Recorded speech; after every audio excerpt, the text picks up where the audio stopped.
بسم اللہ الرحمن الرحیم۔ دیکھو ہمیں معراج کے سفر کی بات چل رہی ہے کہ نبی کریم صلی اللہ علیہ وسلم ارشاد فرماتے ہیں کہ جب مجھے معراج میں لے جایا گیا تو میں نے قوم کو دیکھا کہ ان کے سر پتھر سے کچلے جا رہے ہیں، بھاری پتھر ہے اور انسان سویا ہوا ہے، اس کے اوپر زور سے مارا جاتا ہے پتھر، سر چورے چورا ہو جاتا ہے، کچل جاتا ہے سر، پھر سر نیا ہو جاتا ہے، ٹھیک ہو جاتا ہے، پھر اس کے ساتھ ایسا عمل کیا جاتا ہے۔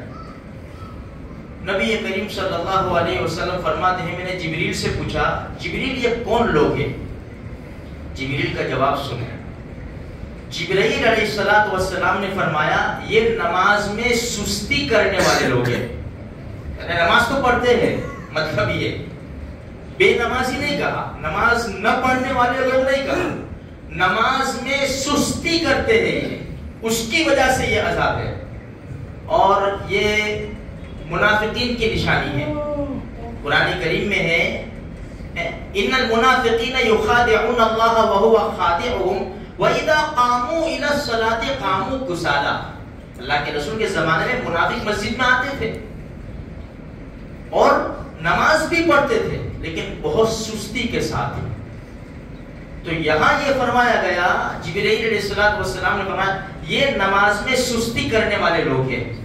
اب اندازہ لگاؤ جو نماز پڑھتے ہیں سستی کے ساتھ پڑھتے ہیں اس کے لیے یہ عذاب ہے، تو جو نماز ہی نہیں پڑھتے ان کے لیے کیسا عذاب ہوگا؟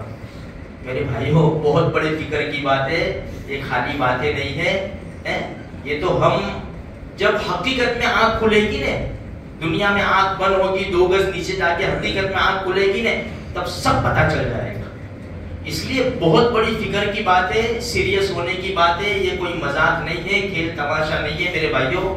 ہم دنیا میں آخرت کو سنوارنے کے لیے آئے ہوئے ہیں، اس لیے نمازوں کی پوری پابندی ہمیں کرنی ہے۔ آج امت کا بہت بڑا طبقہ بے نمازی ہے، بغیر کسی ریزن کے انسان نماز چھوڑ دیتا ہے، بغیر کسی ریزن کے۔ آپ 5 مسلمان کھڑے ہو، ان سے پوچھو بھائی تم نے فجر کی نماز چھلے کب پڑھی تھی؟ اخیر میں تم نے لاسٹ ٹائم کب نماز پڑھی تھی؟ اب جواب سنو ان کا۔ بھائی کسی کو پوچھو نماز ہوتی ہے تو مسلمان کا جواب کیا ہوتا ہے کہ وقت ملتا ہے تو پڑھ لیتا ہوں، جو ملتی ہے وہ پڑھ لیتا ہوں، یہ نماز کی حالت ہے۔ روزی تو کیا دکان پہ جانا پڑتا ہے نا یار، صبح سے جانا پڑتا ہے، جوب کے وائے نا یار، جوب پہ تو جانا پڑے۔ ہر چیز کی قیمت ہمارے دلوں کے اندر ہے، ایک قیمت نہیں ہے تو نماز کی قیمت نہیں ہے، اور وہ بھی اللہ بلا رہا ہے میرے بھائیوں۔ اس لیے نمازوں کی پابندی کرو۔ مسلمانوں کے حالات بڑے نازک ہے میرے بھائیوں، فلسطین تو سمجھو کہ نمٹ گیا، ابھی اللہ کرے کہ خبر جھوٹی ہو، مسجد اقصی کے اوپر حملہ کرنے کی تیاری ہو رہی ہے، اللہ کرے خبر جھوٹی ہو۔ حالات بڑے نازک ہیں میرے بھائیوں، اس لیے ہم نماز پڑھیں گے یا ایھا الذین آمنوا استعینوا بالصبر والصلاۃ، ایمان والو اللہ سے مدد حاصل کرو نماز اور صبر کے ذریعے۔ جب ہم نماز ہی نہیں پڑھیں گے، ہوا چلتی تھی نا تیز ہوا، اللہ کے رسول رحمت للعالمین صلی اللہ علیہ وسلم مسجد میں تشریف لے جاتے تھے، 2 رکعت نماز پڑھتے تھے۔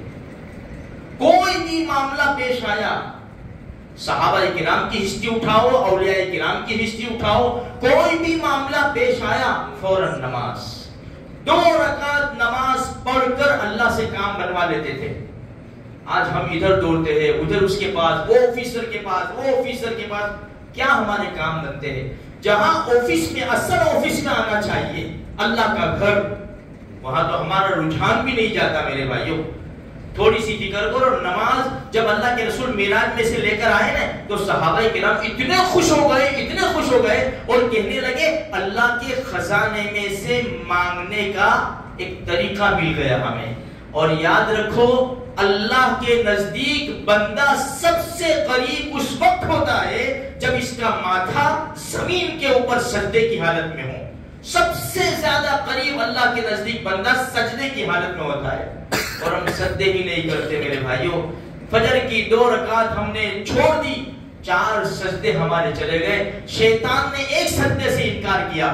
ہم صاف طور پر انکار نہیں کرتے الحمدللہ، لیکن پھر بھی پڑھتے کہاں ہیں؟ ایک سجدے سے انکار کیا، اللہ نے اس کو جنت سے نکالا ہے۔ اس لیے مہربانی فرمائے میرے بات، اپنی جان کے اوپر رحم کھائے، اپنی قبر کو سنوارنے کی کوشش کرے میرے بھائیوں، اور اپنی نسلوں کے اوپر رحم کھائے، اپنی اولاد کے اوپر رحم کھائے کہ میں نمازی بنوں گا تو میری اولاد نمازی بنے گی، اولاد کی اولاد نمازی بنے گی، اور اگر میرا جنازہ بے نمازی ہونے کی حالت میں اٹھا، میری اولاد کی کیا گارنٹی ہے؟ تھوڑی سی فکر کرو، اپنے کاموں کو آگے پیچھے کر کے نمازوں کی جماعت کے ساتھ اللہ کے گھر میں پابندی کرو، اور خصوصاً فجر کی نماز، حالات بڑے نازک ہے، من صلی صلاۃ الصبح فہو فی ذمۃ اللہ، ہمارے نبی کا فرمان ہے جس نے فجر کی نماز پڑھی وہ اللہ کی حفاظت میں آ گیا۔